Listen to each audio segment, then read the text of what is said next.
Miss Nora Honor, ang superstar at national artist, ay matagal nang nakaukit ang pangalan sa mapa ng Pilipinas at ng buong mundo.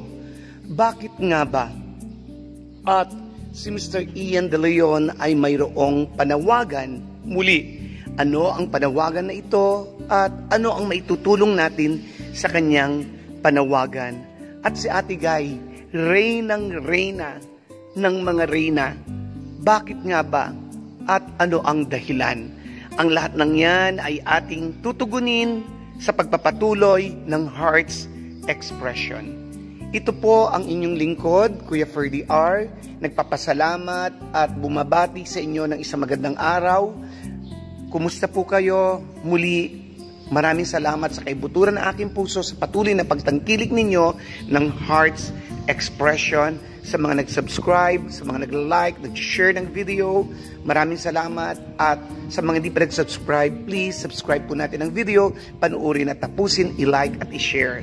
Alam niyo po, si Ate Guy ay matuturing na talagang siya ang pinaka sa pinaka. Ang kanyang kwento, ang kanyang kasaysayan ay talagang naiiba. Mula sa release ng Tren hanggang sa siya'y naging national artist. Si Ate Guy, bakit nga ba masasabing nakaukit na ang pangalan niya sa mapa? Matagal na.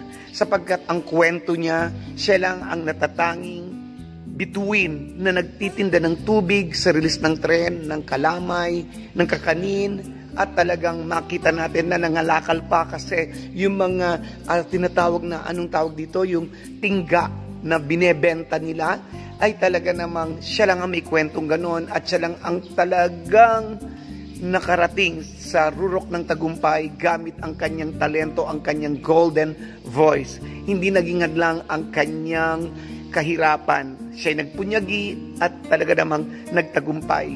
Si Ate Guy ay kinlala bilang isang champion sa tawag ng tanghalan at talagang hindi lang basta-basta sapagkat siya ay talagang lumusot doon sa butas ng karayom. Talagang siya lang ang pinalad na tawaging phenomenal superstar. Walang ibang superstar. The one and only nga, yan, si Miss Nora Honor. Ang kanyang mga records ay talagang, ang kanyang recording album, mga plaka niya ay talagang bumenta. Ang kanyang mga pelikula ay talagang kumita ng gusto, pinilangan, hindi mahulugan ng karayom. At saan man, siya po yung tinawag na talagang queen of all media.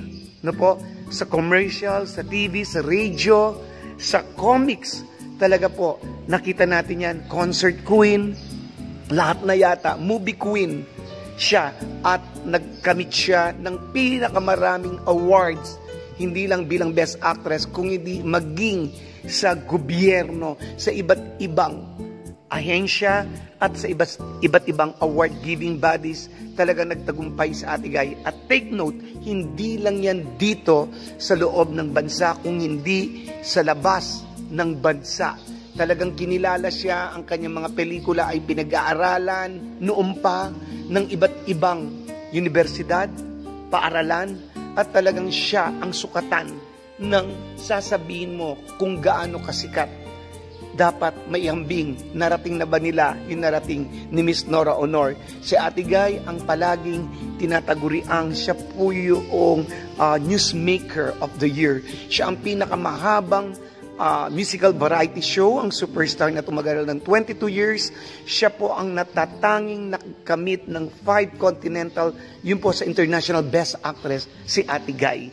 At si Ate Guy, kumbaga po, matagal niya nang nakamit ang national artist dapat. Bagamat nitong 2022 napa sa kanya, pero siya yung pinakabata dapat na naging national artist na sinang-ayunan ng kapwa niya, mga national artist. Sa mga hindi lang siya dito kinikilala, yung mga iba't ibang sabihin natin lahi, pinag-uusapan ng kanyang sining. Alam niyo po yung kanyang boses, yung kanyang golden voice, yung kanyang mga pelikula noon at ngayon ay tinatangkilik. Walang katulad ni Ate Guy na siya lang. At alam niyo po, kaya nga si Ate Guy din yung pinakamaraming tagahanga at marami ring sa kanyang bumabatikos sapagkat naiinggit sila sa kinang ni Ate Guy. Si Ate Guy ay talagang tagumpay, kaya nga masasabi mong si Ate Guy ay karapat dapat na sasabihin mong siya yung reyna ng mga reyna. Napansin niyo po ba ang picture nito ng Miss Universe? Nakita niyo po, pareho po sila ni Miss Margie Moran. Tignan niyo po, nakatayo si Miss Margie Moran. Tignan niyo po si Ate Guy, ang superstar, ang national artist. Tignan niyo po, no, talagang yung respetong ibinibigay ng mga beauty queen, mga class, mga intelihente, at talaga namang magaganda. No po, yan. Si Miss Gloria Diaz, isa dyan. At mga veterana, napakarami. Ito nga po, gumawa talaga ng ingay si Miss Celia Rodriguez. Matapang na sinabi niya na si Ate Guy may hugot at talagang para sa kanya, walang papantay kay Miss Nora Honor. Tingnan niyo po yan, halos lahat ng magagaling talagang kay Ate Guy humahanga sa acting. At talagang sabi ko, ang mga mahuhusay pinipili sa Ate Guy. Hindi po ako magsasawang sabihin yan. Kaya si Ate Guy matagal nang nakasulat sa mapa ang kanyang pangalan, nakaukit kapag sinabing, hindi po ba natatandaan nyo RPN 9? Bagamat wala na po ang RPN 9, kapag sinabi mong RPN 9, Nora Honor. Kapag sinabi mong Nora Honor, RPN 9. Kapag sinabi mong Pilipinas, syempre, Nora Honor yan. Kapag sinabi mong Nora Honor, Pilipinas yan. Kasi talaga naman si Ate Guy nagbibigay ng balita. Ganyan po ako kabilib kay Ate Guy. Talagang salamat sa Diyos, purihin ng Diyos sa buhay ni Ate Guy na talagang nagbibigay ng karangalan sa ating bansa at nagiging huwaran sa atin. At ito pong si Mr. Ian De Leon ay mayroong pakiusap. Ayon po, nabasa ko po sa ating kagalang-galang na si Kuya Ed Castro, President ng Noranians Worldwide, na ito pong Facebook ni Kuya Ian De Leon na talaga namang sumusuporta tayo sa kanya. Kay Kuya Ian ay na-hack. Kaya po, ang panawagan po ay ito po ay i-unfollow natin po yung itong Facebook na ito. At syempre, hindi lang po sa na ito nakapost ni Mr. Ian De Leon ay na-hack.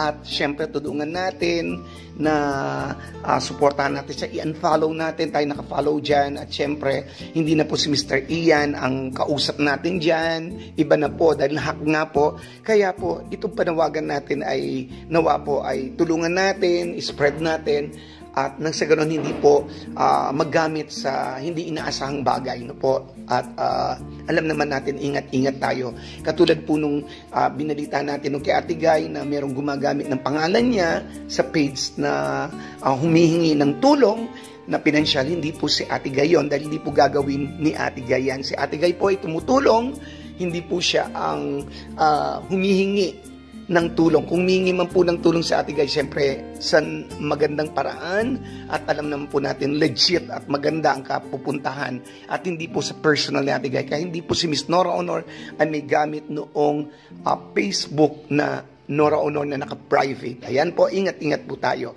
At siyempre po, alam niyo po, nakaka-believe talaga ang isang Miss Nora Honor. Ayan po ang ating mga panawagan. Salamat at nandyan po kayo na sumusuporta sa ating mahal na superstar. Abangan po natin mga projects niya at talagang tayo po ay magkaisa na tangkilikin si Miss Nora Honor. Maraming salamat mga Noranians. God bless. Ito po si Kay Ferdiar na nagsabing, as long as there is love, we will stand and to God be the glory. Please like, subscribe, hit the bell button. Arts Exploration. Go, go, go!